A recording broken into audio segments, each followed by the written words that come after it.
I'm back for day 3 of the 5-day communication challenge.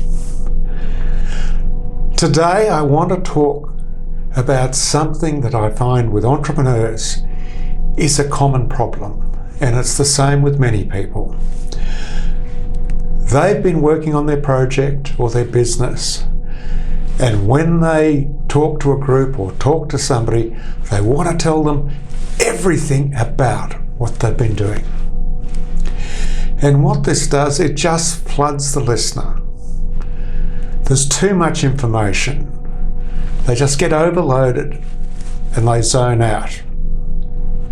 It is so important to really look at your material, whether it's writing or whether it's talking, and look at the critical parts.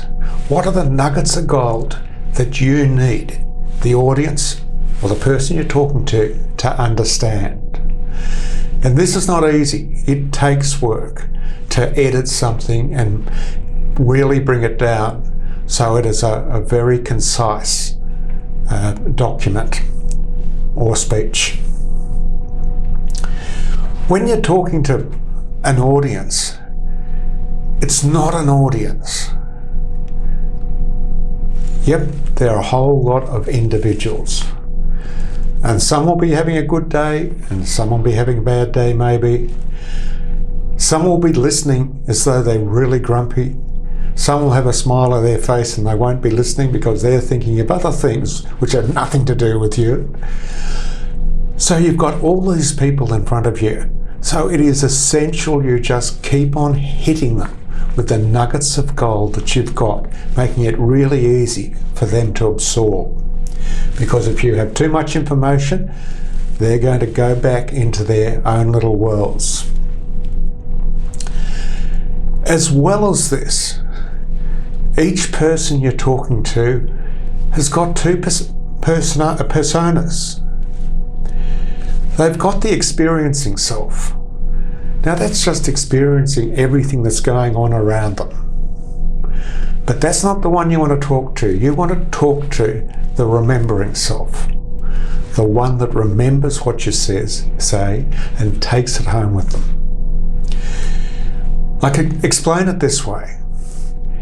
If you were sitting down with an old record player and you put on a record which was 20 minutes of classical music that really lulled you into a restful state, and you sat back and you listened to it and you shut your eyes, and for 20 minutes you had this beautiful music that was just relaxing you. But at the end there was a 1-second scratch. Now, what are you going to remember? That scratch ruined the record. It's no good. Chuck it out. It is hopeless. But hang on. You've had 20 minutes of perfection and only 1 second of scratch. So we remember the things that are different. We remember the things that make us sit up and take notice. So your job in putting speeches together or writing is to put those scratches in with your nuggets of gold. So every nugget of gold has got to be a scratch. It's got to belt through the relaxing audience. As I said, with the entrepreneurs, they always tend to come in with too much information. A lot of them have worked alone or worked with a couple of people in a small group, and they're really intense. They put a lot of work into what they're doing, and when they meet an investor or when they want to publicise it, they tend to go in and give them everything. The first thing we always do is we get them to create a verbal business card. This is an idea I got from Darren LaCroix that he runs in his workshops. Now, the verbal business card is 5 to 10 words, no more. 10 words maximum. If you can do it 5 or 6, fantastic. You want your words, once again, we want this memorable, so if you can have a bit of alliteration, so the same letter or the same sound, or a bit of rhythm, make it a bit quirky so it's memorable. Get that scratch on it. And this, your verbal business card isn't something that you do once. Whenever you're doing anything, if you've got a new proposal, if you're meeting somebody, look at how you can squeeze down to a 5 to 10 word introduction. Now, my verbal business card is we create confident communicators quickly. It's nice and short. It says exactly what we do. I don't have to say anymore. Now, if I am meeting somebody, they can say, "What do you do, David?" And I say, "Well, I create confident communicators quickly." And they'll either say, "Oh, that's interesting," or "I've got no use for that." So it's a way of being very efficient for other people. Instead of me saying, "Well, I'm doing this and I'm doing that and I'm doing the other," and wasting their time and wasting your time, you can be very, very quick in your introduction.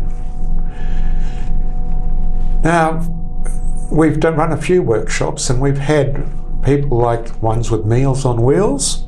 They came up with Masters of the Mobile Meals for Mates. One of the financial planners. We train people to retire rich. What else do you need to know about a financial planner?